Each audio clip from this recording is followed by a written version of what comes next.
Hi. So this is an urgent announcement. एक important खबर आई है खासकर हरियाणा को लेके, और ये न्यूज़ शायद काफ़ी कुछ चेंजेस कर देगी। आज तक जो जिस तरीके से मैं कहूँगा हम काम कर रहे थे या देख रहे थे MBBS गवर्नमेंट कॉलेजेस को, तो हरियाणा नॉर्थ इंडियन स्टेट ने एक बहुत ही यूनिक फ़ैसला ले लिया, और इसी वजह से अभी तक उनका काउंसलिंग रजिस्ट्रेशन स्टार्ट नहीं हो रहा था।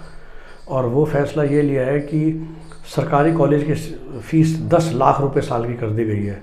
तो हमें मालूम था कि उत्तराखंड में 4 लाख है, या साउथ के 2 कॉलेज में 4 लाख थी, तमिलनाडु के, और तभी हम उन्हें प्रायोरिटी में नीचे डालते थे।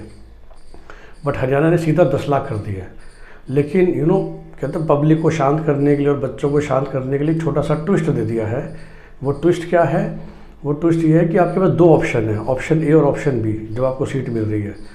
ऑप्शन बी के अंतर्गत तो आपको पूरी फीस देनी है, हर साल आप 10-10 लाख रुपए देंगे और आपकी छुट्टी।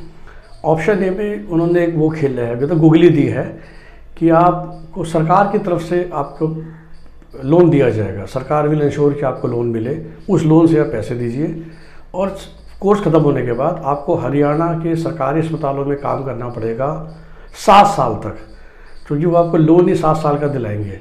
और उससे पहले अगर आप वो नौकरी छोड़ देते हैं तो फिर आपको पूरा पैसा चुकाना पड़ेगा। दैट मीन्स कि जॉब लगने के बाद अगर 1.5 साल हो गए हैं तो जो भी टोटल अमाउंट पे किया जा चुका है वो एडजस्ट किया जाएगा, और उसके बाद जो अमाउंट बचा हुआ है वो आपको पे करना पड़ेगा। और हम सभी जानते हैं कि इस सिचुएशन में हमेशा बैंक पहले इंटरेस्ट लेते हैं। तो रफली बताऊँ मैं, अगर आप ये सोचें कि हमने 40 लाख का लिया और आप 2 साल बाद छोड़ते हैं क्योंकि आपका PG में हो गया या प्राइवेट प्रैक्टिस करना चाहते हैं, तो फॉर ऑल प्रैक्टिकल पर्पस शायद 40 में से 38 लाख आपको अभी भी देने होंगे। तो ये सबसे बड़ा उन्होंने करा है अचानक से चेंज, और शायद यही वजह थी कि इतने दिनों से हरियाणा का रजिस्ट्रेशन लिंक नहीं खुल रहा था।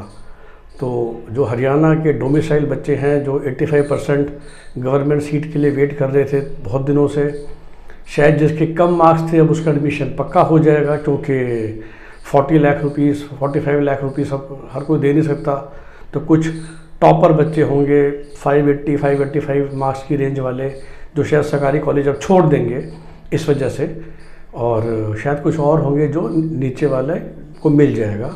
ये हो सकता है। ऑफ कोर्स जो अफोर्ड नहीं कर सकते उन्हें सरकार लोन दिला रही है, लेकिन फिर आपको बाद में तो चुकाना ही है, जो फिर भी पॉसिबल है वेरी फ्रैंकली, क्योंकि अगर आपको 1 लाख रुपए सरकार सैलरी भी देगी तो आप 2 साल में इतने पैसे इकट्ठे कर लें खुद से कमा के कि आप सारा लोन खुद दे सकते हैं, और कहते हैं हरियाणा सरकार की बंदिशों से आज़ाद हो सकते हैं।